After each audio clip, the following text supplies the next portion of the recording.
Hey, everyone. Hey guys. Hello. Let's make sure I have James here. I got to get everyone on the screen.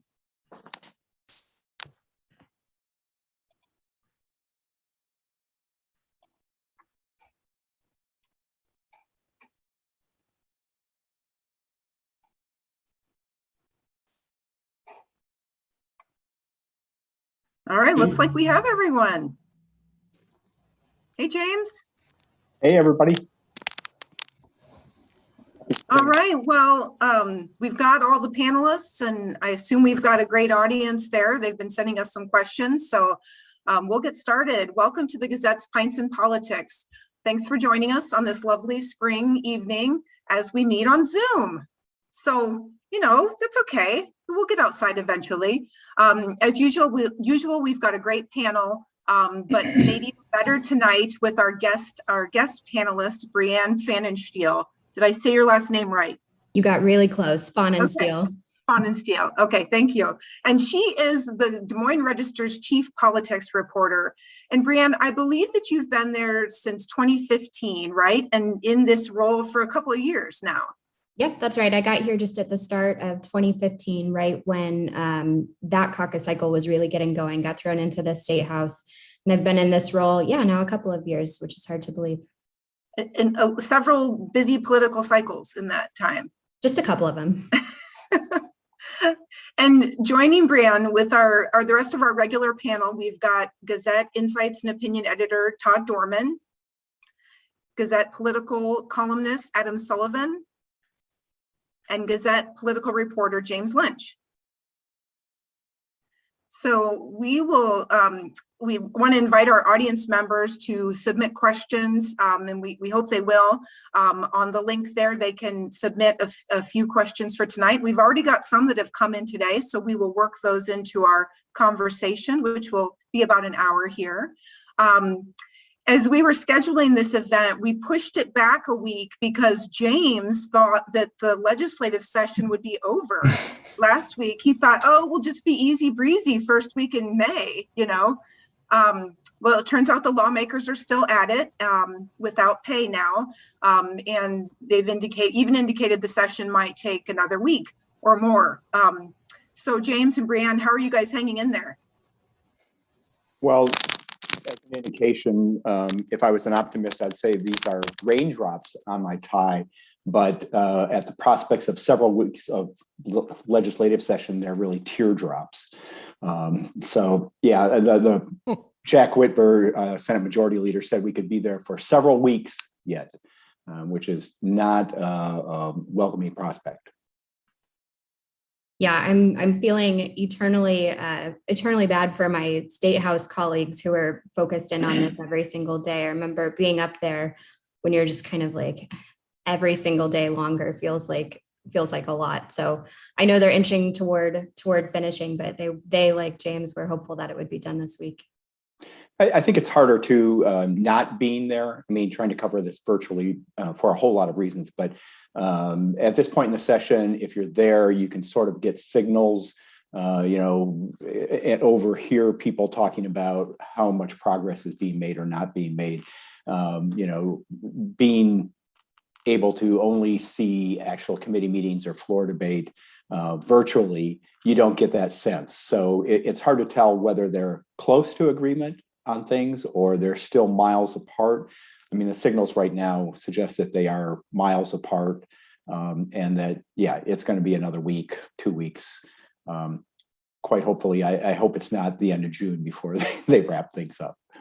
But we've been there before. So, James, did I hear that they let lawmakers go home for a time? They did.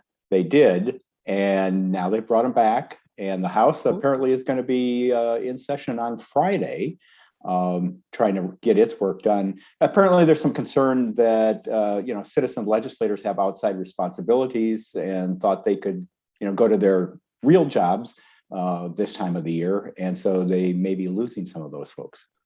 Well, and see, that's a big mistake, because in the past they always used that planting time pressure to get the legislative session done. They always, they keep those farmer legislators there, and if they weren't able to plant corn and soybeans, they felt a lot more urgency to get the session done. So let them go home. That seems like a bad call. What did Stu Iverson used to say? Corn doesn't grow in the bag. That's how they used to kind of remind their farmer members that we need to get this done so you can go home and farm. But I guess they let them go home and farm. Well, some of that fancy corn might grow in a bag, might just do its thing. Well, I've seen corn you can microwave in a bag, but I don't think that's the same thing. Well, we promised our guests that we would start the show talking about national politics. So we're going to go there first before we kind of come back to the State House and some other topics. Brianne, I wanted to talk with you first about the really interesting story you had over the last week, kind of talking with all sorts of people around the state, politicians, about what they plan to do perhaps for the 2022 election. And it starts with J.D. Scholten kind of sharing a story about how his mom texted him asking him whether he was going to run for U.S. Senate. And I loved that anecdote because even mom's wondering, what's going to happen. And it sounds like a lot of these people are waiting for Senator Chuck Grassley to decide whether he's going to seek re-election. Can you tell us what we know about when that domino is going to fall? Right. Well, to your point about J.D. Scholten, when I called him, I was like, so your mom and I have the same question. Are you going to run for the Senate right now? And he was pretty candid in talking about what he's looking for. But he, like a lot of folks, said, one of the things I'm waiting for is Chuck Grassley. He's this giant political figure in Iowa. And that kind of sets the tone for who might run for what. Grassley is such a formidable candidate that if he does run again, that, some Democrats might look at that and say, you know what, maybe next time, maybe I don't need to go up against that. So Grassley really is kind of freezing the field in that sense. And he's said pretty repeatedly that he's not going to make his decision until fall. He keeps saying September, October, November as his real time frame, which is pretty late in the year. And is that strategic? Is that he just wants to freeze the field for a little while longer? I don't know, but he's said pretty repeatedly and fairly frequently recently that he still really loves his job. So it's a big question mark how he's gonna fall on that. I don't get the sense that Chuck Grassley's in a hurry to get out of the Senate. I mean, 6 years is another long term. There have been senators who left in hearses from the Senate, of course. But one reason somebody would delay their decision is if they want to pick their successor. People have speculated for a lot of years that Pat Grassley, Speaker of the Iowa House, might want to run for that seat. I don't necessarily see him positioning himself for that, but you could certainly see that if there's people in Grassley's inner circle who have their picks for who they'd like to be the next U.S. senator from Iowa, that he could wait to make that decision. But like Brianne said, he's not in a hurry to make it, and he doesn't really have any pressure to. He does have one primary challenger technically, but I don't think anyone thinks that that'll be a formidable challenge if Senator Grassley does decide to run for re-election. Yeah, I think that's exactly right. And if you look at the field of Democrats, making them wait for a little while to get longer, I think probably hurts the Democrats more than it would hurt any kind of Republican who might want to follow if he does retire. Yeah, it makes it very hard for Democrats to raise funds if they're out there saying, like, I might run for Senate, I might run for governor, I might run for U.S. Congress. It really does hurt them. And it seems to me the longer he waits, the more likely it is that he's running for re-election. I think Chuck Grassley has made up his mind years ago, and he's just not in any rush because there really is no point for him to rush on this.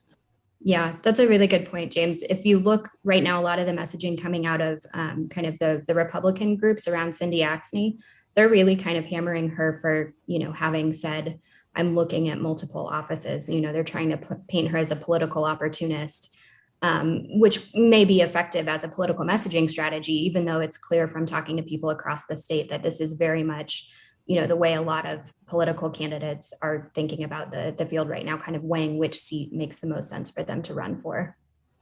In the meantime, we're seeing Republicans like Matt Whitaker, James Carlin, Rod Blum, and others making their presence felt around the state, showing up for fundraisers, spring fundraising dinners, those sorts of things, just in case there is an opening for a U.S. Senate candidate.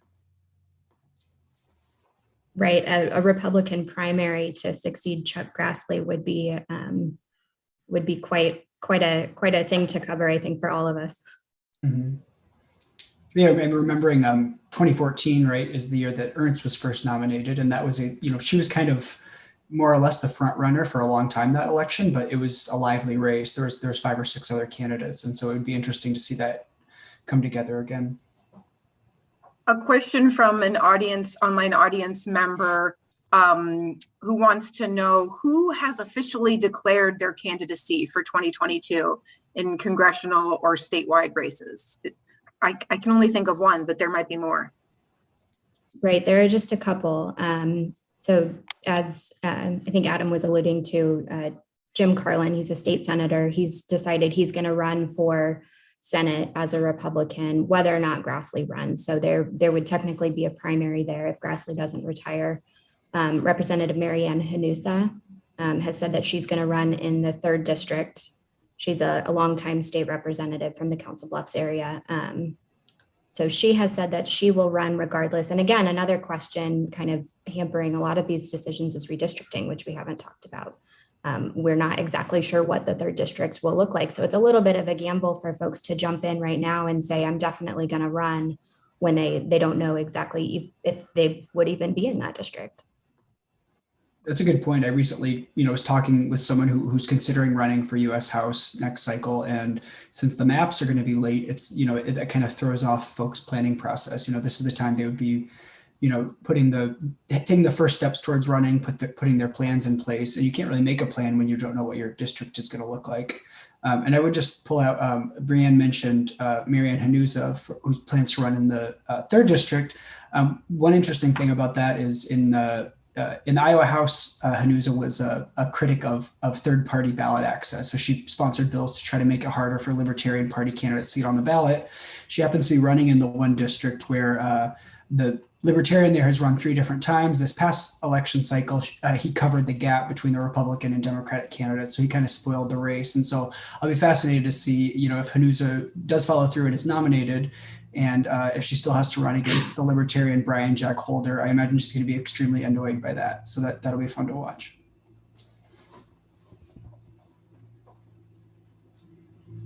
Since you guys mentioned redistricting, we'll move into that. So following the reapportionment based on the 2020 census, Iowa kept its 4 state representatives. But now there's the question with what happens with those districts.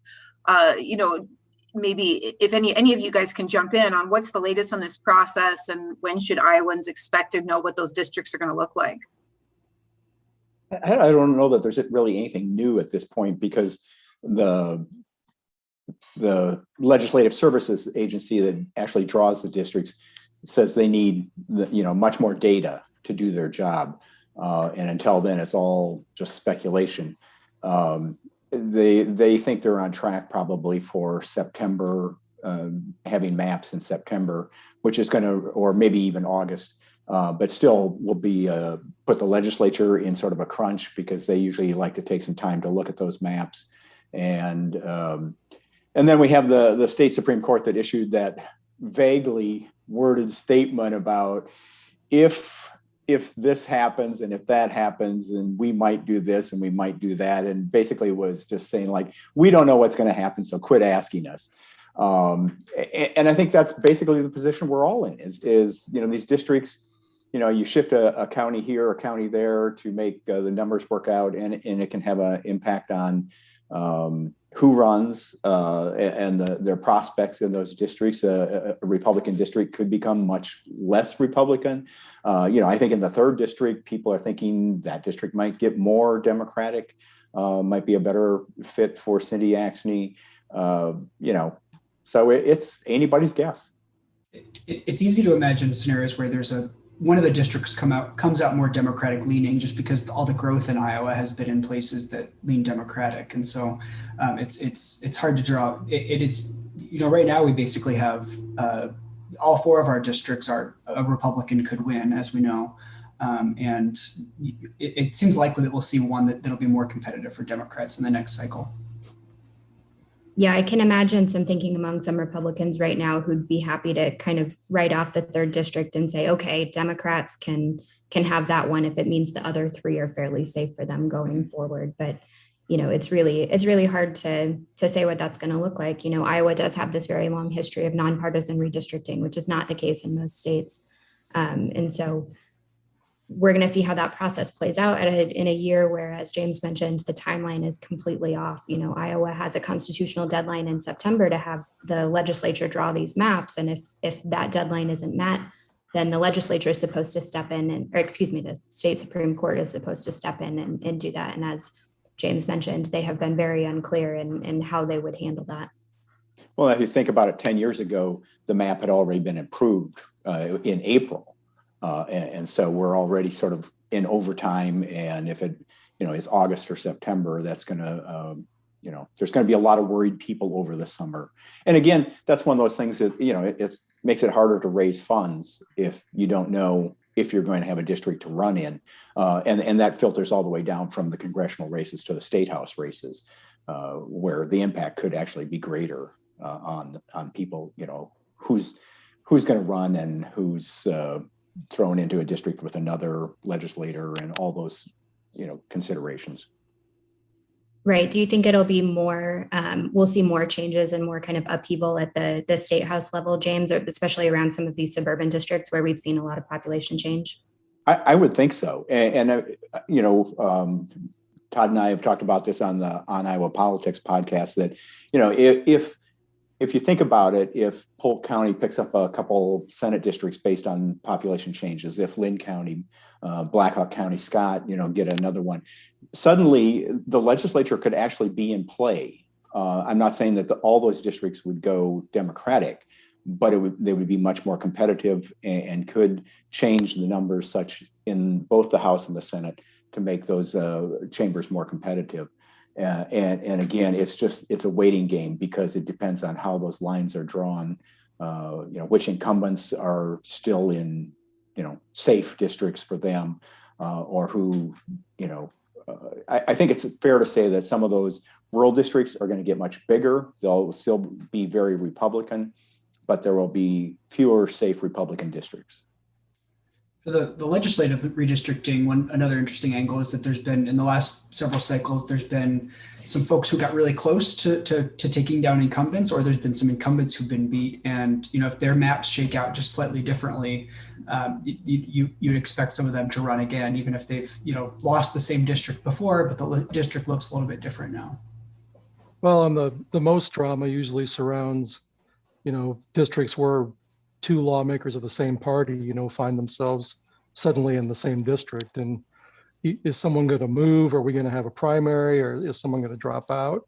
I mean, I assume now that the maps are delivered electronically, but 20 years ago when I first started covering the legislature, they delivered them in envelopes to the chamber, and it was pretty high drama to see lawmakers open those envelopes and start looking at those maps and see either their political future or the end of their political future sort of come to them in an envelope. And then some people cheered and some people just sat there and looked at it again. And so, yeah, I think we're going to miss that drama this time, because who knows if the legislature will even get to have the traditional role that they have. So everyone will be frantically refreshing an internet page somewhere at home. Yeah, right. Exactly. One good thing is that, people in government tend to have powerful friends in real estate. So if they need an apartment on the other side of town, it's probably not hard to get it. Yeah, I don't think Jim Leach had any trouble finding somewhere to live in Iowa City. I wanted to move to the decision yesterday that was announced. Facebook's advisory board upheld the tech company's ban of President Trump on Facebook, and but said it can't be forever. So I guess kind of pushing it down the road a little bit. Senator Joni Ernst said yesterday that she thinks the Senate Judiciary or Commerce committees should look into that decision and whether these social media platforms are being fair politically. I just wondered, do you think that we'll see any sort of reckoning for the tech companies, or will they continue kind of as they have? They're going to continue to have to send their CEOs to do hours-long hearings with Congress that never lead anywhere. it's been at least 4 or 5 times in the last couple of years that both Facebook and Twitter CEOs have been called in, and they've called in other tech leaders as well.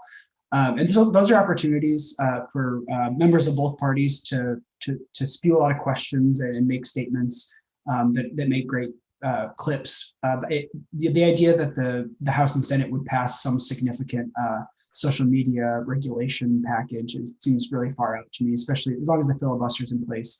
It's really hard to see that. And it's an interesting set of issues because Republicans and Democrats are both enraged by it, but they're enraged for slightly different reasons. And so with the Facebook stuff, I think it's probably good that I was pleasantly surprised with the oversight board that they were critical of Facebook. This is clearly not something that Facebook set up just to rubber stamp what it's doing. But at the same time, Facebook is not a government, of course, and it's weird to see it kind of acting like a government and setting up kind of this quasi judicial system. But I'm looking forward to the confirmation battles over who gets to sit on the Facebook tribunal. I think those will be very, very dramatic. I mean, because that's where the power is now. I don't think libertarian. I thought I would be excited when somebody set up a privatized court system, but I feel kind of uneasy about it. I don't think that Congress will take much action on this until we get a Congress that understands how big tech works and how the social media platforms work. Because whenever they have a hearing, it's pretty obvious they don't understand. James, you're underestimating the ability of people who don't know anything about a subject to regulate. They do that all the time. They hold up their phones and ask, can you show me the Twitter on this? Can you tell me where it's at? And Republicans are obviously really upset about, Donald Trump being banned from these platforms, but it's a really red meat kind of issue for their base. And it really does rally a lot of support among their people. If you talk to some of the Republicans who were campaigning this last time around, they say that they heard about that issue a lot from their constituents and from the people that they were out campaigning to. So in some kind of backwards way, it helps them a little bit on the campaign trail. There's definitely an issue that folks are concerned about, but it's like, well, how would you regulate that? There's no way to fix that, especially at the federal level, that would be satisfying probably to anyone. I think it's more likely to make whatever they would do would be more likely to make people mad. But it's certainly, and maybe Republicans don't want to solve the problem because, like Brianne said, it's they can fundraise off this, they can get email signups off of this, so they don't necessarily have an interest in fixing whatever perceived problems there are. Yeah, they can do the same with this as they've done, to the media for the last 30 years. I mean, it's a good scapegoat. And it wraps up all of their kind of messaging about the cancel culture and the evils of wokeness and all of these things that they're sort of throwing out there that are, these arguments that there's a vast liberal cabal that's, working to silence conservatives, and that gets people fired up. It's sort of a strange situation because for Republicans, they tend to favor property rights, and so that you're trying to tell a private company what they can and can't do, and so you get this free speech versus property rights, and this came up in the vaccine passport debate where they talked about we realize that there are two competing principles here, but they decided to come down on the side of banning the passports. And it's a case of where a private business, a capitalistic enterprise is doing what it wants to do, and then Republicans are saying, wait a minute, we don't like that. There were recently 2 lawsuits now, one in Wisconsin and one in Texas, filed against USDA Secretary Tom Vilsack, also former Iowa Governor Vilsack, alleging that these programs that have been set up to help farmers who traditionally had been discriminated against in government aid are biased against white farmers. Todd, I was wondering what you could tell us what you've heard about this issue and whether you think these suits are expected to go anywhere. Well, obviously there are decades of history where the USDA and maybe more specifically sort of in the South, white dominated boards who decided who got USDA farm loans, denied those loans to Black farmers. And the system was sort of very much rigged against Black farmers. And unlike white farmers, those black farmers didn't have other places to turn for credit. So you saw that as being a very harmful. And so the USDA is trying, and the Biden administration has earmarked $4 billion in the stimulus package to sort of try to rectify and direct some lending and loans to disadvantaged groups that had, experienced this sort of racism in the past. Secretary Vilsack has argued that there are legitimate purposes for this. He took a lot of heat during his first stint as Agriculture Secretary and during his confirmation process for not doing enough to rectify this situation. So I think the Biden administration feels strongly about this. They want to try to make up for these decades of racist policies. And you've got the Texas Agriculture Commissioner, I think, is the lead plaintiff on this lawsuit, pushing back, saying that there are disadvantaged white farmers that should get some of this money. But I think, given the history and given the clear problems that have plagued that that system with regard to race, I think it's hard to argue that this isn't as the secretary says, a legitimate purpose and the right thing to do. I guess kind of an interesting side note to that is, the extent to which the Biden administration is determined to use, whatever other spending package as a vessel for social justice issues. And not to say it's wrong, but it is a change of pace from what we've done before. That he specifically has a mind towards equity, towards historic injustices, and that's a change. That to put a general to put that into a general spending package is a different thing. And it is kind of weird, that Joe Biden is the president that is going to stake out like a progressive vision for budgeting. If you told anyone that 20 years ago, that would have been a crazy idea. But that's what's happening.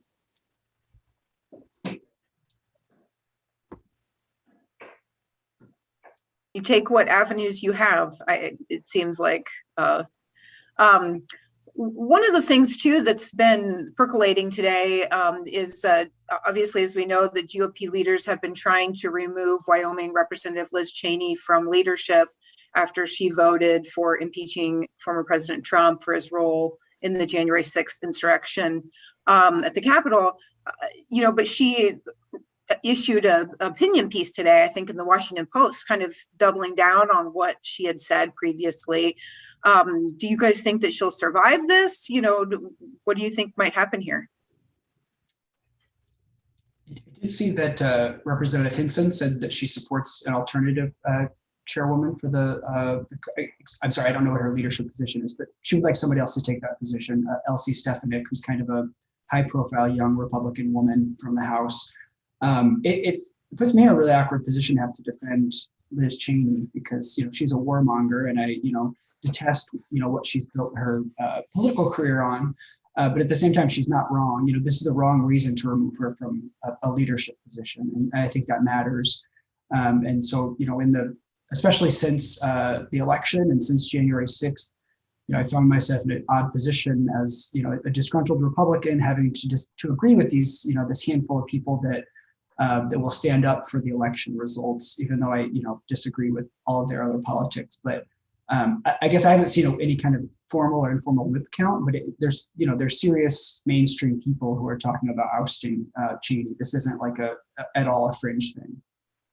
Well, and Hinson voted to keep Cheney the first time around when this came up. It'll be interesting to see how she explains what's changed. I guess maybe we've gotten further away from January 6th, so that's not as much of a concern as it was afterwards, which is unfortunate. I mean, seems like the history of that is being rewritten each day. But yeah, I'd like, it'll be interesting to see how the votes come out. It sounds like Cheney's in trouble, and that's probably a bad sign for the truth tellers within the party in Congress. I took Hinson's comment today about the leadership as a sign that the decision has been made that Cheney is not going to survive. I mean, if you're talking about who you're going to support in an election it seems to me that you've already determined that the person who holds that office isn't going to survive. So you're looking for alternatives. It's interesting that earlier this week, Hinson was asked if she would be, a candidate for that leadership position, which she quickly said no, she was not interested. I think maybe the bigger question for Liz Cheney is whether she survives re-election in 2022. The polls show that she's not popular at all in Wyoming. That may change a year from now, who knows? But I think that her leadership position is probably going to end soon. Well, and I think the big question for Hinson is what exactly is it about what Representative Lynn Cheney, too many Cheneys, what it is about what she said about the Republican Party that Ashley Hinson disagrees with, or about whether the election was stolen, or about all of these issues. What is it about those things that were said that are wrong? Right. It was an interesting line that Representative Hinson was kind of walking in the statement that she released. It was, we need to unify the Republican Party in this caucus. We need to have some unity. We can't be divided if we're going to take on Joe Biden and the Democrats. And, sure, there's something to that, but it does, gloss over kind of the trickier question, which is, are we, kicking someone out of a leadership position for telling the truth about an election? So that'll be I'm really interested to see whether this kind of resolves the election question for Republicans in the House, or whether it makes it linger, if they're going to be continue to be asked about it because they made this decision to remove Liz Cheney. Well, as we said at the top of the show, the legislative session in Iowa has extended beyond the budgeted days. James, could you tell us a little bit about what's holding things up at the State House? Pretty much everything at this point. But this week, the governor rolled out this compromise plan that basically incorporates a lot of her priorities, a lot of the priorities of legislative Republicans, especially the senators, and it includes $400 million in tax relief.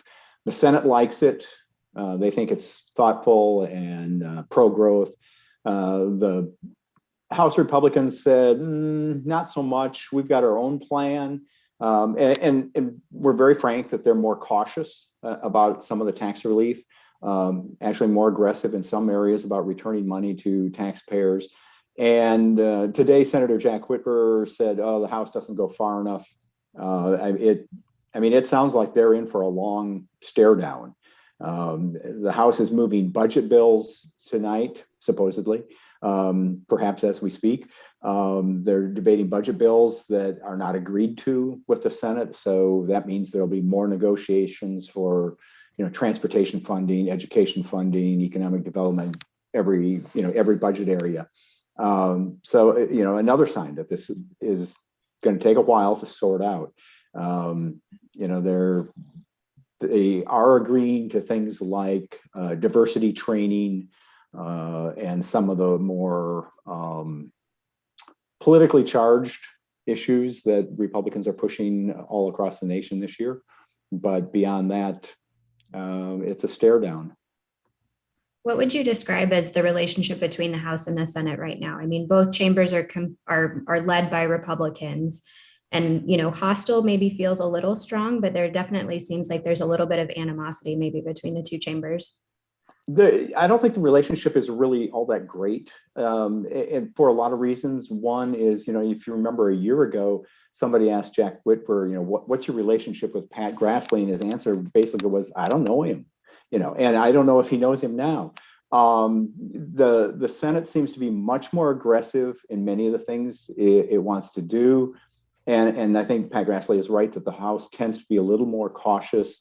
It was funny today, he was talking about the need to get things moving because he said, over here in the House, debates last longer than in the Senate, which is typically true, that something that the House will debate all day, the Senate will dispose of in 20 minutes. But yeah, I think the Senate in a way is more brash.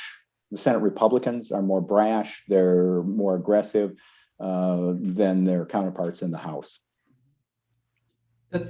That's my sense, and obviously you two both know it better than me, Brianne and James. But the Senate is maybe more conservative is one way to put it, but they have kind of a fundamentalist streak, almost a libertarian streak on some issues that the House doesn't necessarily. The House is a little bit more practical, and this has been the case over a few different cycles, I think. But it is telling that if with one party control, the governorship in both chambers of the legislature, that they can't get done in 110 days. I mean, that's just a failure of planning and a failure of leadership in my mind, that they can't go there and get the work done when it's one party control.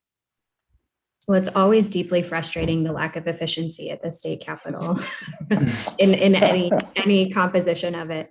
But I think what's been interesting to me too is, it's total control, right? The governor is a Republican as well. And she kind of threw a last minute curveball saying, we want, this transgender athlete legislation. And lawmakers had said, okay, well, we had talked about that earlier. We didn't know that you wanted something on your desk immediately. And so now it's a question of whether she can get that through in the final minute. And I think Pat Grassley was quoted in one of our papers, maybe both, saying, it's a little late. We've got some other things we've got to figure out too. That's a great point. It's like Laura Ingraham, from the Fox News host, knows more about the legislative agenda than Jack Whitford or Pat Grassley, apparently. That you would need to go on to Fox News after the 110th day of the session to say, this is my priority. And I don't know if she planned to say that, or if she heard everybody else talking about it. And for the context, she was on Fox News with several other Republican governors. I wonder if she just heard everybody else talking about it and she didn't want to be left out. Like, she hadn't been asked a question for a few minutes, and so she wanted her piece of it too. But it's totally absurd to me that you would emphasize that, in the last leg of a legislative session. Todd, you're muted, Todd. Maybe your earplugs are unplugged. That's better. Okay. There you go. You're back. No, I was just going to say, that's the sense I got, is that she was going to that forum, or was on the forum, and is like, hey, we should do that, which is remarkable. But it's all of these things. It's just kind of there used to be this sort of pride in state government or at the Capitol on both parties that, other states are doing this stuff, are doing this or that, but we're going to figure out an Iowa solution. We're going to figure out a collective bargaining package for public employees that's a nice compromise, and that's going to be an Iowa solution. And we're going to do our redistricting the way we want to, and some of these other issues. But now we just sort of get the bingo card from whoever that runs the Red State Trailblazer bingo company, and we just kind of check off the boxes and cookie cutter this stuff up like every other state. And I don't think it's served Iowa very well, but that's the mode of government we're in. It used to be all politics is local. Now all politics is national. Right. Well, and I was going to say that, this issue came up in the House. It was offered as an amendment onto some other bill that would basically ban transgender athletes from participating in girls' or women's sports.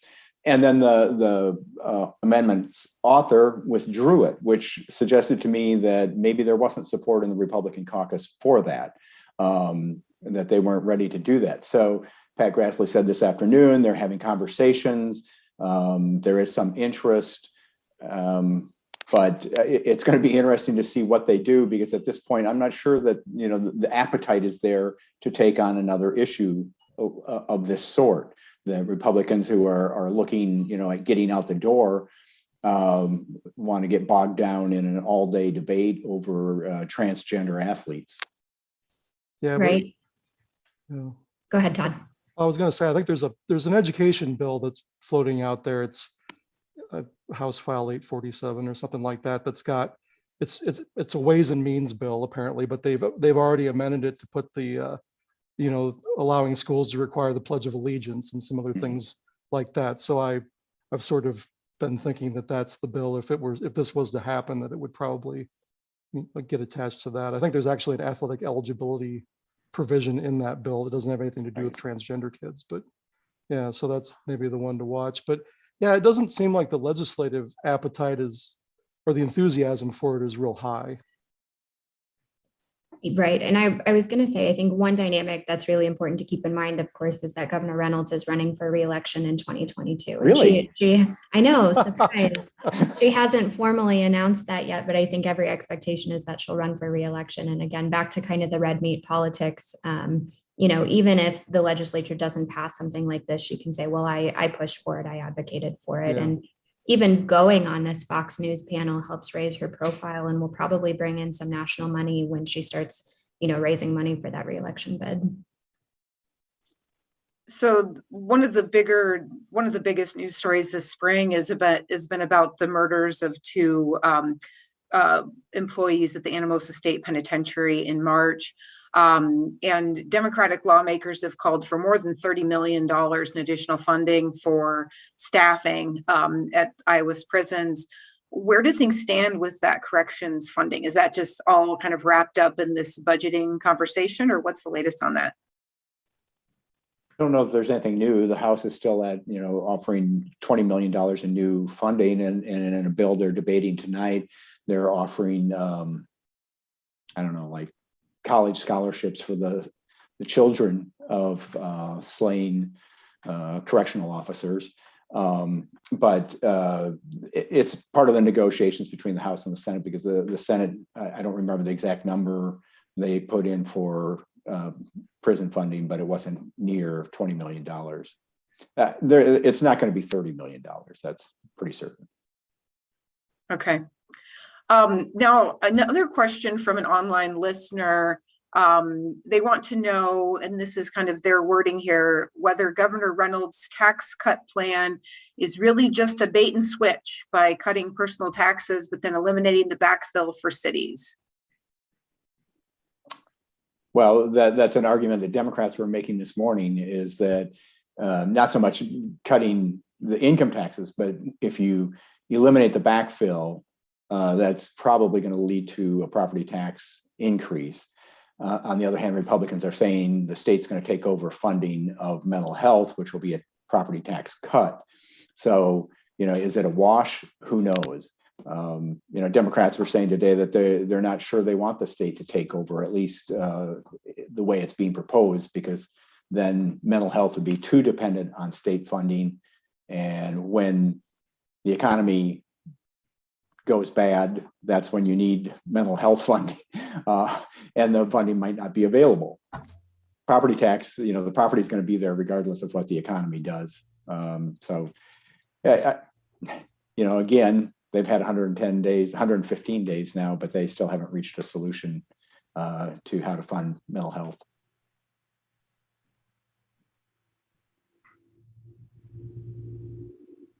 I want to get to another online question from one of our viewers.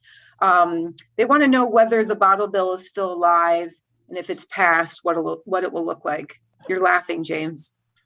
It's always alive. It's always alive. But what's going to happen, your guess is as good as mine. It appeared dead. People had called it dead. And then all of a sudden the House revived it, and it's alive, but I don't know what the prospects are. There doesn't seem to be any more agreement than there was 2 weeks ago, 3 weeks ago, when it was called dead, or the year before, the year before, the year before. The last 40 years. Yeah, well, it's like the great debates. I mean, Mideast peace and the bottle bill, how can you resolve them? Where's Jimmy Carter when you need him? He's hanging out in his tiny little living room. Yeah, That's right. He's been miniaturized. He's very small, but still capable of negotiating peace in our time. So a big question too is after last summer's Black Lives Matter protests, many Iowa communities have made changes to police policy and practices. Kind of in conjunction with that, we're seeing a lot of police departments struggling to hire the officers they need. Adam, what are some of the most noteworthy changes you've seen in cities across the state? So we've been covering mostly Eastern Iowa, obviously, at the Gazette, but I think it is significant that the Cedar Rapids Police Department is going to set up a police review board. So it'll become only the third city in the state to have such a board. And interesting that Cedar Rapids is setting up a much more restricted board than Iowa City is. So Iowa City's, has the power to set its own bylaws and things like that. Cedar Rapids is kind of prescribing a much more detailed process to its board. It's much more kind of under the oversight of the police department. So I'll be interested to see how that shakes out. Maybe Brianne knows, I haven't heard that Des Moines is making effort at a police review board, which is kind of a thing that it's a relatively easy thing that cities can set up. They don't have to hire new officers or retrain their officers. They just set up a board of volunteers. So that's one thing I've been keeping an eye on. I would expect in the next couple of years, more cities will look into that. But a common thing that you hear from cities is basically like that, one of the protesters' complaints is enforcement of drug laws. They don't really have a lot of influence over drug laws. They'd like the state legislature to take action to reduce penalties for marijuana, for example. But also cities could just tell their police officers to stop enforcing marijuana laws. Their hands aren't totally tied. So there's a lot going on. And I also know that protesters are frustrated that, and maybe James knows the latest, that the state looks likely to pass some kind of back the blue law. I believe it's passed the Senate and not the House, but they might yet take it up. And that would basically ratchet up penalties for protesters. And it's a direct response to the protests we saw last summer. Which is frustrating because things got way out of hand in some other states. In Portland, I can't at all defend what protesters did in Portland, but here in Iowa, there was some minor property damage, but it was not at the scale that we saw other places, and that's really what policymakers who are supporting this are trying to capitalize on. That people saw on TV that there was these really, huge riots in other states, but that's not really what we saw in Iowa. Yeah, the legislature, proponents of the back the blue legislation have basically said, if you support law enforcement, you're going to vote for this bill. If you don't vote for this bill, you don't support law enforcement. And of course, a lot of people said, well, it's not that simple. There are things in this bill that we like. There are a lot of things that we don't like. The penalties for people who, what we would say, lawfully protest now will be unlawfully protesting, and some of the other measures in those bills just don't really seem to do anything to support law enforcement. It's more of an attempt to discourage people from protesting policies they don't like. But yeah, those bills are alive, and I imagine they will get acted on before the end of the session. Yeah, it's been kind of remarkable how we went from this very, unified moment last year where they passed some racial justice legislation. And then this year, the governor had proposed pairing with, back the blue with some racial profiling legislation. And the racial profiling half of that has seemed, James, maybe completely fallen by the wayside. Maybe I'm wrong, but that seems to be pretty much gone, whereas the back the blue stuff has remained.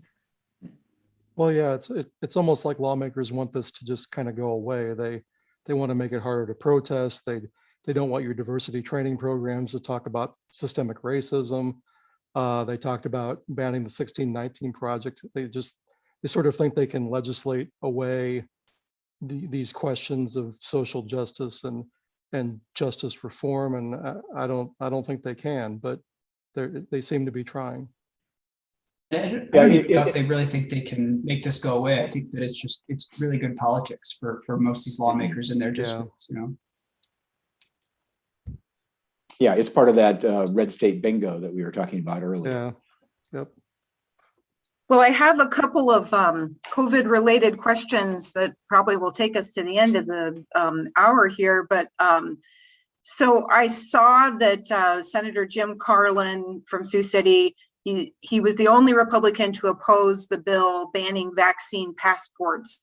Does this have anything to do with his running for Senate, or where does that come from? I think that he opposed that because he thought it didn't go far enough, was the sense that I got. Okay.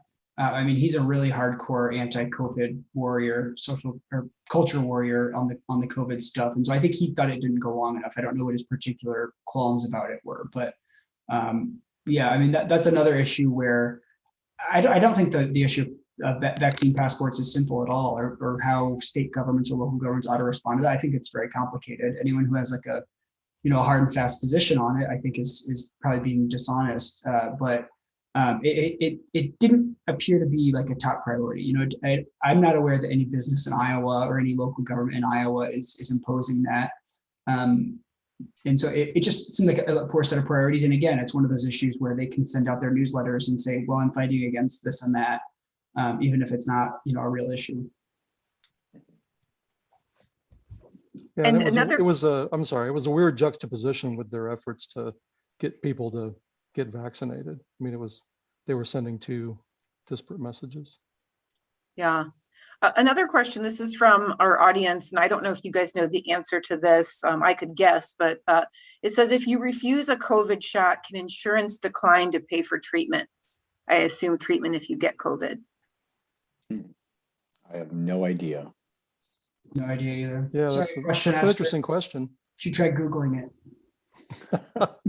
I'm guessing not. I just don't see under what grounds you would have to deny someone care, considering you can go to an ER and get care really anywhere you want. But and considering that technically, though it's a low chance, you can still get COVID if you are vaccinated. So right, but they're saying if you refuse to get the shot. Yeah, I don't know how the insurance company would know, but yeah, right. Yeah, there's no central tracking for this. If you refuse, if you just have forgone the shot, I mean, maybe your insurance company can say they're only. Yeah, you don't have the microchips in you until you get the vaccine. If you're not hooked into the 5G, then they know.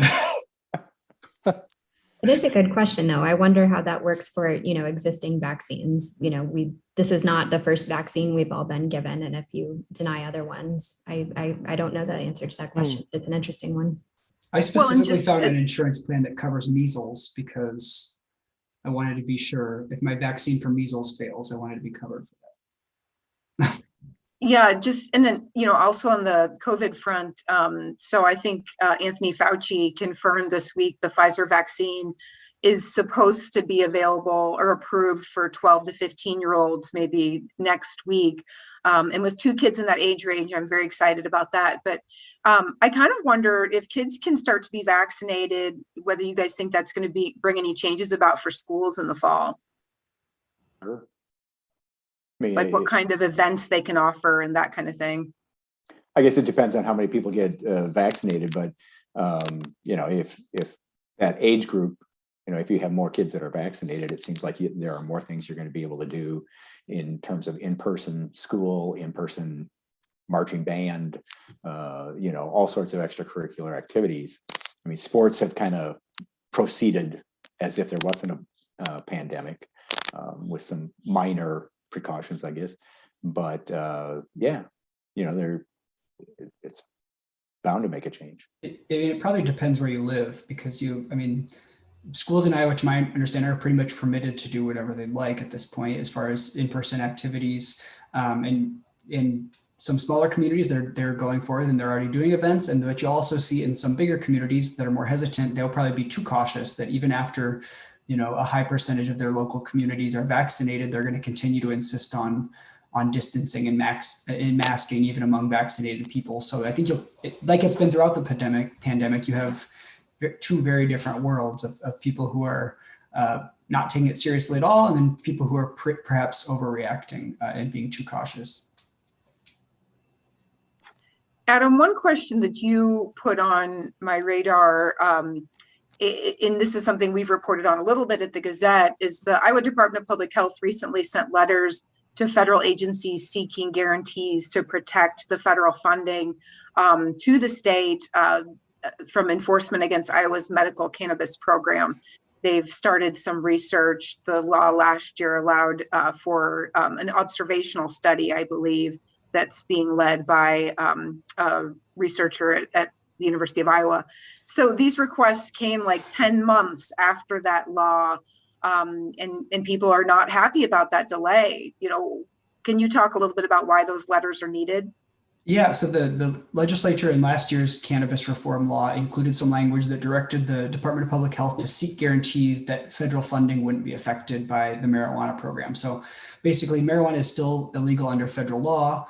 And there's a concern that potentially schools or long-term care facilities, which are heavily regulated by the government and subsidized by the government, that due to their administration of an illegal drug, they might have their funding affected. And so Iowa's law is meant to deal with that. They, like you mentioned, they dragged their feet on that a long time. The activist who actually encouraged them to pass that law, his name's Carl Olson of Des Moines. He filed a lawsuit against the governor, basically to force her to take action. And then 2 weeks later, they did send those letters. So I don't know that particular set of letters is going to, the feds are going to write back and say, yeah, all your federal funding is fine. But it definitely starts a process. I imagine there will be more filings and could possibly be more legislation or even litigation. But the basic problem is that federal law prohibits marijuana, and so potentially people can face enforcement action. But the bigger thing is that marijuana businesses can't use traditional banking services and traditional tax structures, and so medicine that you get here at a medical marijuana dispensary is more expensive than it ought to be. So. And it's actually something that Iowa is doing. Iowa's ahead of the curve on this, which is true of no other part of drug policy. But Iowa is the only state that is really seriously wrestling with the federal prohibition. Yeah, I think it's interesting. Just even that observational study, which involves talking with people who are using the medical cannabis program, there was concern about talking to the media about it. I thought this seems just like a basic, like, let's talk with people, like, why are you using it? So it's strange. Yeah, and it's a drug that millions of people use and that is less harmful than some legal drugs. Yeah.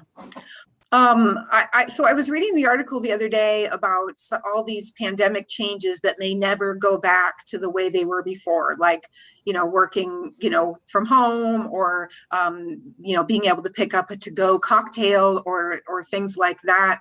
But it made me wonder about one of the hallmarks of politics and just our daily life is the handshake. What do you guys think? Do you think the handshake is going to come back after the pandemic, or do you think we're all just have gotten used to just kind of like a little wave? I switched to hand bumps full time. Obviously, I'm still not going out and about too often, but when I have been, I'm a full time hand bumper now, fist bumper, and I will probably just stick with that, pandemic or not. I don't know. I think there's a lot of people who will go back to handshakes. It's okay if we don't. I prefer a handshake to a hug. If we're picking things to keep, I guess I pick, working from home in leggings all day rather than dressing up and going to work. Exactly. Yeah, I was at one of Joni Ernst's stops from the 99 county tour yesterday, and I did notice that she shook the hand of one of the guests there, and I was wondering if if it'll come down to different party lines, or whether you shake or not, whether that will be some sort of a test of your mettle. I don't know. Thanks, Erin, for envisioning new fronts in the culture war. Yeah, Great. I think the culture war will find that one on its own. All right. It does Well, everything else. We'll leave that question for another day, but you guys be observing out at your things, see if people are actually shaking hands again. So I just wanted to let everyone know our next Pints in Politics is scheduled for June 24th, and that will be a virtual event as well. But We have a Pints Politics scheduled for August 26th, and we're really planning on that to be an in-person event. We don't know exactly where or there's a lot of the details are yet to be hammered out, but we hope to have more details for you in June. Until then, I want to thank our stellar guest tonight, Brianne Pfannenstiel. Close, Pfannenstiel. Yeah, I need to work on that. That's okay. You're closer than a lot of people. We thank you, Brianne, for your time tonight. Thanks for having me. Yeah, and thank our regular panelists, Todd Dorman, James Lynch, and Adam Sullivan. And until then, have a great night.